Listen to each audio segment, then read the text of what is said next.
On a rainy street corner, a dog waits, its body drenched, its spirit broken, yet its eyes still searching for kindness. Somewhere else, a cat curls into the shadows, trembling from a blow it never deserved. These aren't just stories about animals.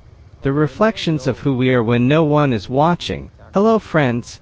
Welcome back to The Road Growing Up. This is where we talk about life, about choices, about the small yet powerful things that shape who we are becoming. Thank you for being here today. It means a lot. If you find something meaningful in this video, please give it a like and subscribe. That tiny click helps us reach more people. But more importantly, today's topic may feel heavy, even uncomfortable: animal abuse, especially when it comes to dogs and cats. Why talk about this? Because how we treat those who cannot speak for themselves says everything about our character. And because if we, the younger generation, don't face this truth, who will?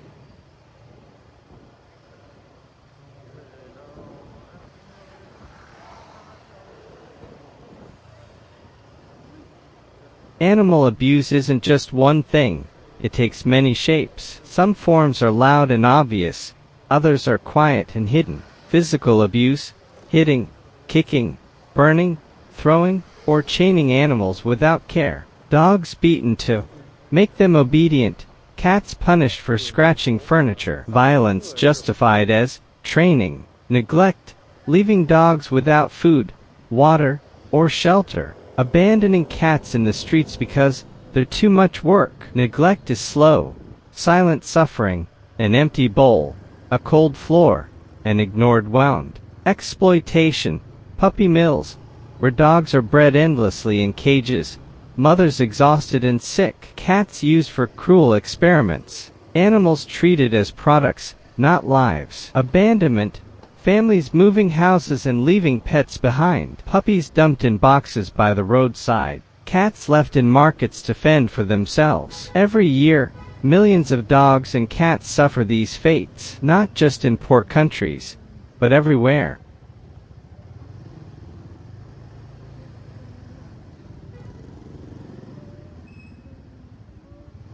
Why does animal abuse matter so much? Because dogs and cats are not objects, they are sentient beings. They feel pain, joy, fear, and love. Science proves it. Anyone who has looked into the eyes of a pet knows it. A dog doesn't just wag its tail, it trusts. Cat doesn't just purr, it seeks comfort. When we ignore their suffering, we deny their ability to feel, to matter. But beyond their emotions, animal abuse reflects something deeper: who we are as humans. The philosopher Immanuel Kant once said, "We can judge the heart of a man by his treatment of animals." And it's true. Hurting those weaker than us is not strength, it's cowardice. I think of a story I read about a man who rescued a street dog. At first, the dog bit, growled, and resisted. But slowly, with patience and love, the dog began to trust. That man later said rescuing the dog didn't just save the animal, it saved him, because in caring for a creature once broken, he found healing in himself.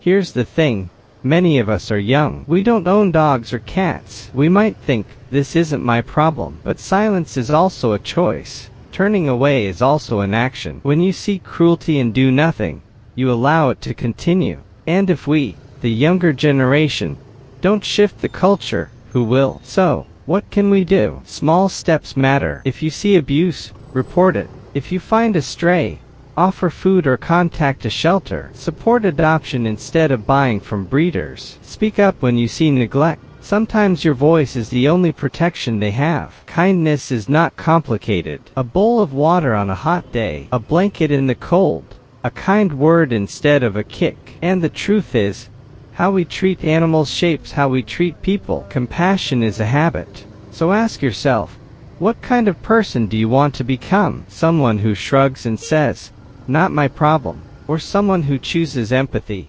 even when it's inconvenient?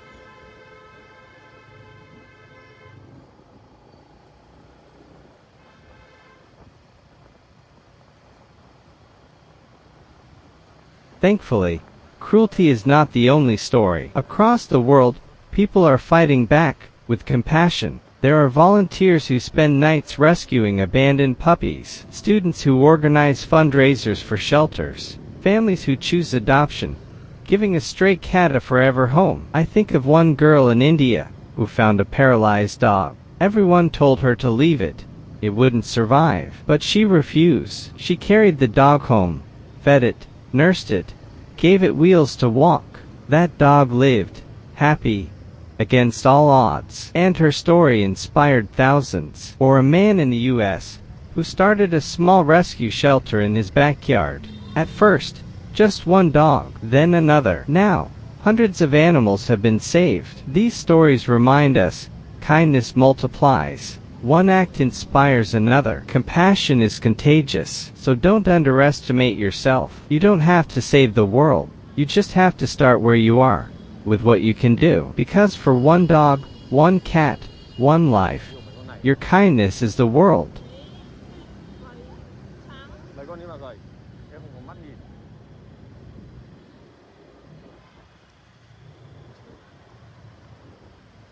Let's return to the image we began with. A dog chained in the rain, a cat trembling in the shadows. Now imagine this instead.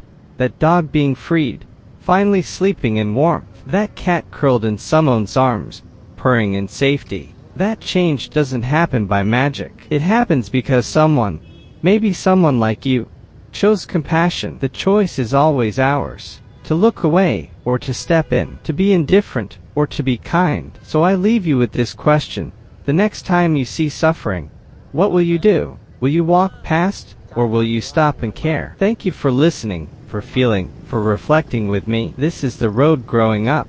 If this message touched you, I'd love to hear your thoughts in the comments. What do you think we, as young people, can do to create a kinder world for animals? Together, we can be the generation that chooses compassion over cruelty, empathy over apathy. And maybe, just maybe, we can give dogs and cats everywhere the lives they deserve.